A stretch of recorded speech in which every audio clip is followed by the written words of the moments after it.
जिला कांग्रेस प्रवक्ता वीरेंद्र सिंह बघेल ने छत्तीसगढ़ की भाजपा सरकार पर गंभीर आरोप लगाए। उन्होंने कहा, भारतीय जनता पार्टी की साय सरकार पूरी तरह से किसान विरोधी है। बघेल ने आरोप लगाया, धान पंजीकरण प्रक्रिया को इतना जटिल बना दिया गया कि किसान राजस्व कार्यालय के चक्कर काटने और दर दर भटकने को मजबूर है। कई किसानों का पंजीयन तो हो जाता है, लेकिन रकबा कटौती के कारण वे अपने धान को 3100 रुपए प्रति क्विंटल के समर्थन मूल्य पर नहीं बेच पाते। कांग्रेस प्रवक्ता ने पूछा, क्या भाजपा सरकार किसानों की मेहनत चोरी कर रही और रकबा कटौती के जिम्मेदार अधिकारियों के खिलाफ कार्रवाई की जाएगी?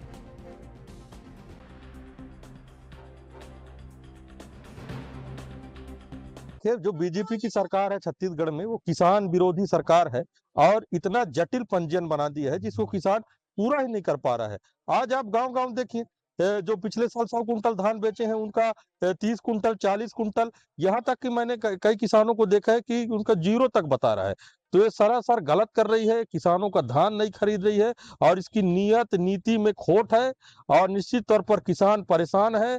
धान खरीदी प्रारंभ हो गई है और आज आज भी अगर आप एसडीएम ऑफिस जाइए तो वहाँ भीड़ लगी हुई है, लोगों का पंजीयन नहीं हो रहा है। देखिए, शासन प्रशासन की बहुत बड़ी नाकामी है और बीजेपी सरकार सोई हुई है। किसान बेचारे परेशान हैं। मैं अभी स्वयं एसडीएम ऑफिस गया था, वहाँ बहुत लंबी कतार में भीड़ लगी हुई है और मुझे नहीं लगता कि कल तक हो पाएगा और किसान धान खरीदी नहीं कर पा रहे हैं। लेकिन न यहाँ पर अधिकारी कोई ध्यान दे रहे हैं, न प्रशासन ध्यान दे रही है, न सरकार के द्वारा कोई फरमान आ रहा है। तो निश्चित तरफ से मैं निश्चित तौर से कहना चाहता हूँ कि किसान शोषित है, पीड़ित है और ये सरकार से परेशान है। नहीं, ऐसा नहीं है, रकबा काट दिया जाता है, ऐसा नहीं है।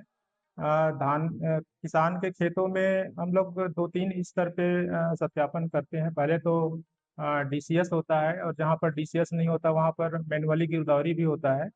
और उसके बाद भी अगर मतलब नहीं हो पाता तो हम लोग भौतिक सत्यापन के रूप में पटवारी को भी हम लोग लास्ट राउंड में सत्यापन करवा रहे हैं। अगर उसमें धान है तो बिल्कुल उसका धान भौतिक रूप से सुधर जाएगा वो।